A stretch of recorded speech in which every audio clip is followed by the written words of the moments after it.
This is Radar for On the Radar Entertainment Blog with another weekly baseball observation. The Cubs continue to bat Schwarber leadoff, Chris Bryant second, played Chris Bryant a lot of the time in the outfield, and play Hayward in center field.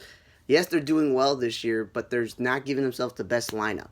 This is the best offensive lineup because they play Cargo in right field, and Hayward in center field, or Bryant in right field, and Alvaro Mora, who barely plays, somehow got voted as a nominee for the All-Star game.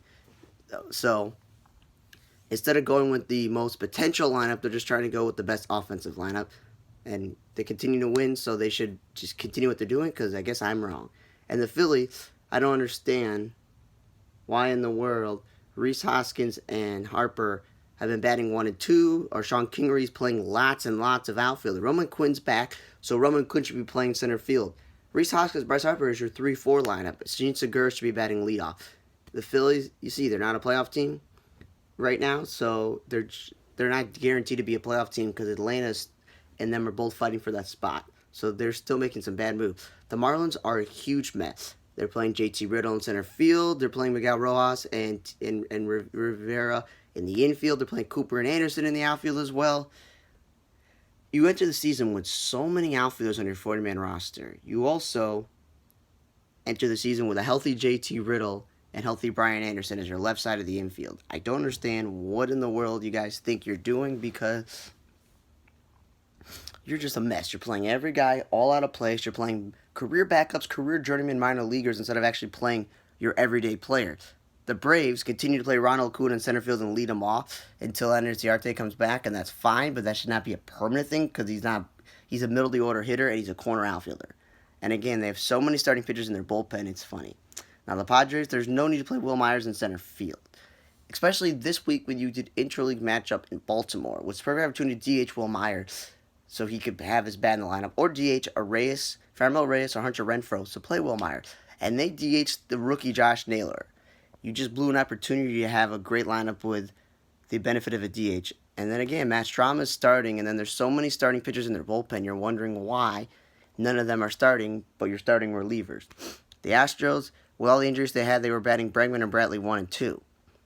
Now that Altuve's back, he's batting second, and Springer's back to doing his leadoff center field thing.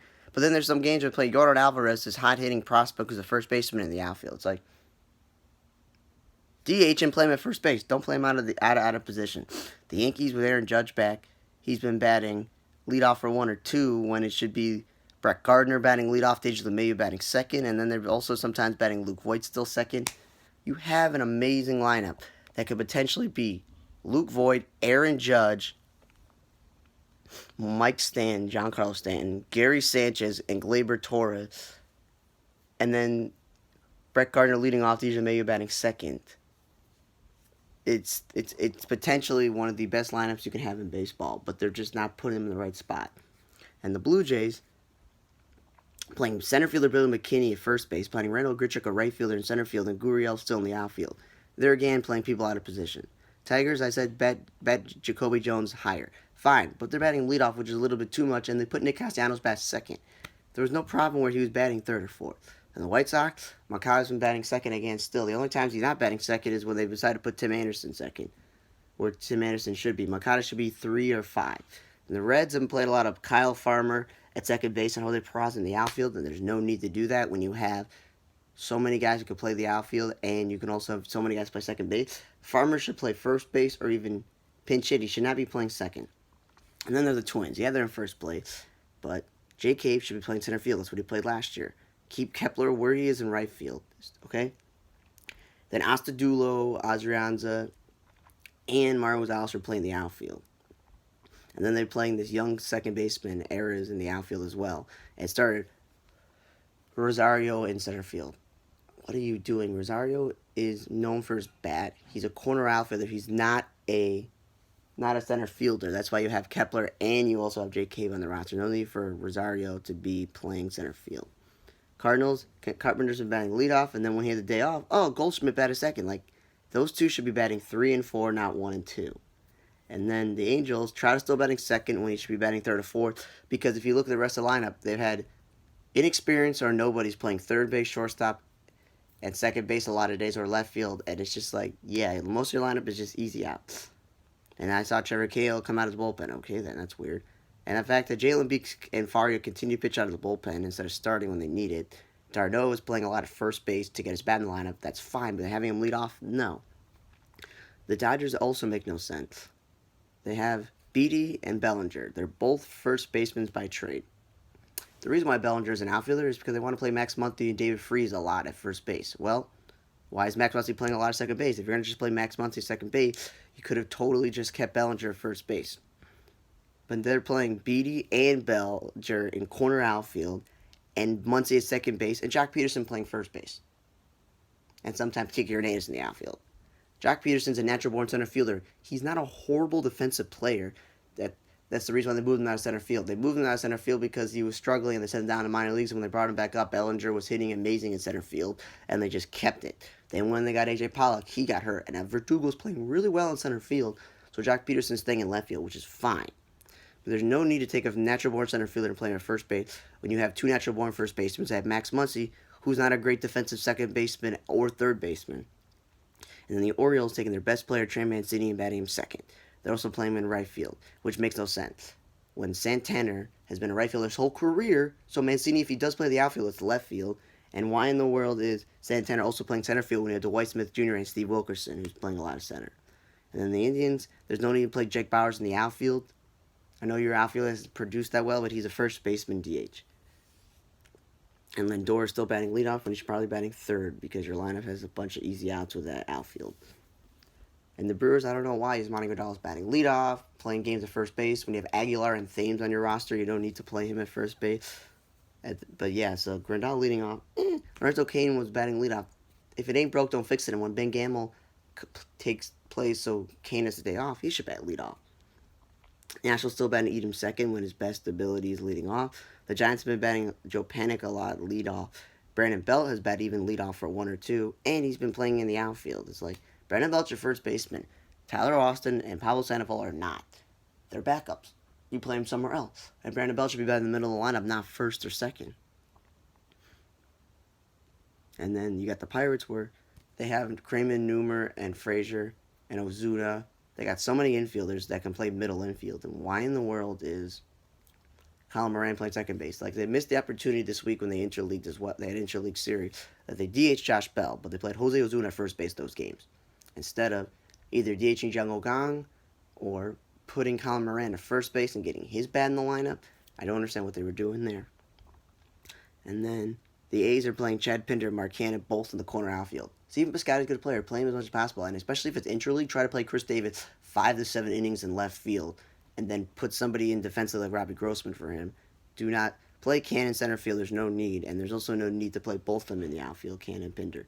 Now, the Diamondbacks, seeing a lot of Adam Jones leading off. Ketel Marte's done it. Gerard Dyson's probably the best guy to do it. Don't bat him fifth. Rocky's been playing a lot of Dahl in center field when Desmond hasn't played, when it'd be better if Tapia or Blackman did. And the Rangers, now that Joey Gallo's back, you're like, okay, but they have Danny Santana, Delonte Shields, and Willie Calhoun on their lineup. Maybe, just maybe, one of those three guys play center field and Gallo plays left field, or even DH. You know, Hunter Pence has been injured. You could play Joey Gallo at DH. There's no point. And the Mariners are betting Omar Narvaez like 5th or 6th, and Kyle Seager way lower in the lineup. Omar Narvaez is not known for how good his offensive is. He should be batting towards the bottom of the lineup. And then I've seen Wade LeBlanc and others guys just start the game in the 5th inning and have openers, and the Mariners have enough bodies. Now, one thing that's interesting is that the Phillies, the Braves, and the Mets and Nationals, all beginning of the year, they all thought, yeah, they could be playoff teams. But the thing about all 4 of them are common is they're managers. Kepler's only been Major League manager for a couple of years. Mickey Callaway's only been a manager for a couple of years. Same thing with Davey Martinez. No matter how much experience they've had coaching in the minor leagues or coaching in the major leagues or managing minor leagues or working in the front office, and the same thing with Brian Snitker being a longtime coach, is that you would think that Don Mattingly, who had managed in L.A. and worked under Joe Torre, would be the best manager in that division based on his track record taking the Dodgers to the playoffs and his major league career. But it seems like the Marlins are the team that's are doing some of the dumbest things ever, and that's probably why they're in last place. I don't know if it's the front office or if it's them, because JT Riddle, when he was healthy, proven he could be the shortstop. Starlin Castro only moved from second base to shortstop because of Addison Russell's amazing defensive capabilities, and it was his time to come up to the major league. It's not because he was horrible. And when the Yankees traded for him, DJ Gregorius was already playing shortstop. If you're not going to play JT Riddle in shortstop, you play Starlin Castro. You build up his trade value. You don't play Miguel Rojas, who's an amazing utility player who's probably played every position on the field, probably pitcher as well. And this Rivera guy, you don't play him unless there are injuries and he's like the second or third string backup infielder. And Cooper, if now Pete O'Brien's gone, Cooper should be getting mostly bats at first base. I know you have Neil Walker and Prado on your team, but still, Cooper's younger. You got to give him the opportunity. And at the same time, Brian Anderson's your third baseman. No need to play him in the outfield because Prado's already understood that he's not an everyday player. He's not going to play third base, nor is Neil Walker. So why is Brian Anderson starting games in the outfield? You started the year with so many outfielders on a 40-man roster. Some you've cut, some you've demoted to minor league, like you demoted Louis Brinson. I don't know if you still have the guy you got from the Cardinal. You still have all these other outfielders that you can use. And right now, you like using Harold Ramirez, that's fine. They got an outfielder from the Angels who's a journeyman, fine. But the only outfielder that's not under the age of 30 years old that you should be playing is Curtis Granderson to mentor them. But everybody else in the outfield should all be young guys. No need for JT Riddle in the outfield, no need for Cooper in the outfield, and no need for Anderson in the outfield. So I don't understand. They're just completely all over the map. Because somehow the managers who have barely been managers are making some better moves than the manager's been doing it for a while. And I don't know if it's an Orioles front office or Brandon Hyde and analytics thing that Mancini, who's a career first baseman, but he's playing left field in his major league career, all of a sudden is a right fielder. Like, I don't understand that as well. But again, Orioles are last place team. They're not going anywhere. The Blue Jays, it's Charlie Montaneo's first season too, so I don't know what they're doing with him by telling him that, you know what? Sogard and Freddie Galvis, we got to play them every day as possible, even though that like Guerrero Jr. and Gurriel Jr. and Richard Arena, those are your guys as a feature. So is Roddy Tellez. So is your catching situation with Jansen. And that you extended Randall Grichuk, and he should be a right fielder. And you also have Brandon Drury, who's not too young, not too old. He's in the middle, but anytime he's been healthy, he's a good offensive player. You're like, you want to get Drury's bat in the lineup. You also want to get Grichuk's bat in the lineup, but they're playing Gurriel in the outfield. Some days Drury's playing shortstop, second, or the outfield, which makes no sense. As well, Grichuk's playing a lot of center. You have McKinney, Teoscar Hernandez, Dalton Pompey, Al Ford, Davis. Got so many center fielders on your team that there's no need to play Grichuk at center field. You're like, oh, they don't hit that well. But yeah, that's how you develop them. They're all young and inexperienced, and they haven't got that much major league at bats because they came from other teams as well. So Blue Jays, again, like the Orioles, I don't understand what's going on with them. And the Royals are just destroying Whit Merrifield by playing him in center field and right field, all over the outfield and first base, instead of just keeping him at one position all the time and batting him leadoff. But again, Royals are not going anywhere. Tigers, still Nick Castellanos in the outfield and batting him second. They're not going anywhere as well.